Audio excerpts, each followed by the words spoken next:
अजित पवारांच्या अपघातात प्रथमच राष्ट्रवादीकडून प्रश्न उपस्थित झालेला आहे। राष्ट्रवादीचे आमदार अमोल मिटकरींच्या पोस्टमुळे चर्चा वाढते। अपघातात 6 जणांचा मृत्यू, मग प्रत्यक्षात 5च मृतदेह का सापडले? 6वी व्यक्ती कुठे गेली?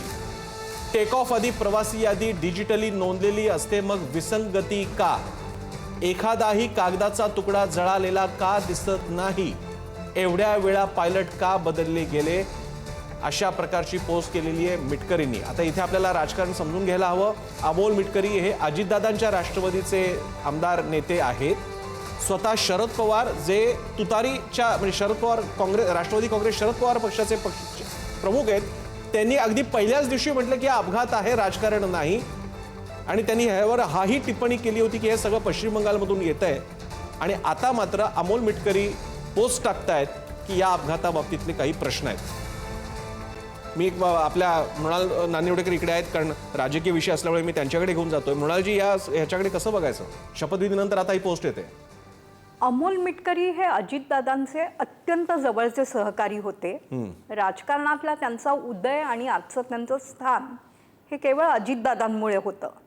ते भावनिक होणं भाग आहे, म्हणजे भावनिक ते झाले असतील तर ते अपरिहार्य आहे।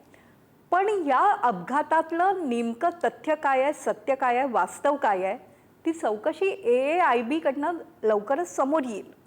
प्रसन्नजी, एक लक्षात घेतलं पाहिजे की हे नेते इतके घाईत असतात आणि त्यांना एकाच दिवसात अनेक सभा करून आपापल्या मतदारांपर्यंत, समर्थकांपर्यंत पोचायचं असतं। त्यामुळे नावं मागे पुढे होतात। अचानक कोणीतरी पायलट दुसरा नसेल तर तिसरा आणा असं होतं। पण या संदर्भातलं तथ्य आणि सत्य हे चौकशीतून समोर यायलाच हवं। जे विमान अपघात झालेले आहेत भारतामध्ये, त्यात कुठल्याही बाबतीत फार चांगलं सत्य कोणत्याही चौकशीने समोर आणलं नाही।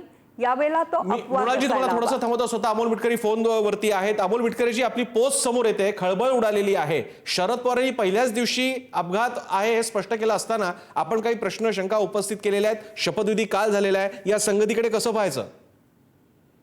बघा, हे माझे प्रश्न नाही आहेत। 3 दिवसांपासून आम्ही दादांच्या मृत्यू जो अकाली निधन झालं त्यामध्ये शॉक मध्ये आहोत सर्वजण। बरोबर आहे। प्रश्न असा आहे की काल मी देवगिरीवर असताना मी त्यांचा तो जो कार्यक्रम होता नियोजित 27 जानेवारीचा, जो त्यांचा रोजचा कार्यक्रम असायचा, त्यामध्ये दुपारी 12 नंतर काहीच कार्यक्रम दाखवला जात नाही। मग तिथे माझ्या मनात शंकेची पाल चुकचुकली। अनेक लोकांशी मी बोललो आणि एक गोष्ट खरी आहे की इतक्या मोठ्या प्रमाणात जर विमान दुर्घटना झाली, विमान अख्खं जळून गेलं असेल तर माडाना कागद काहीच जळला नाही। मग त्यानिमित्तानं माझ्या मनाला काही प्रश्न पडले की पहिले तुम्ही दाखवताय 6 लोकांचा मृत्यू झाला, मग बॉड्या 5 कशा मिळाल्या?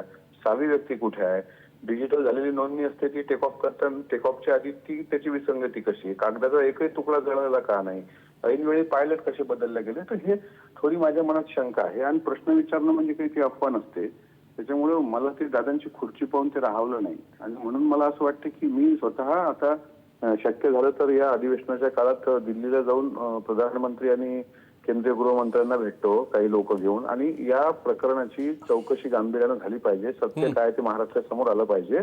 याकरता मी दादांचा एक कार्यकर्ता म्हणून मला वाटणं साहजिक आहे, म्हणून मी ते ट्विट केलं। मिटकरीजी, आता आपल्याच पक्षाच्या नेत्री या थेट उपमुख्यमंत्री आहेत, मग तुम्ही त्यांच्याकडेच ही मागणी करणार आहात का? आगामी अर्थसंकल्पीय अधिवेशनात वगैरे हा मुद्दा लावून धरणार आहात का आपण? हे बघा, सुनेत्रा वहिनींनी कालच पदभार स्वीकारलाय। त्यांचं दुःख त्यांना माहित आहे। आमच्या कार्यकर्त्यांच्या भावनेचा आदर करून त्यांनी तो शपथविधी सोहळा जड अंतःकरणानं पार पाडला।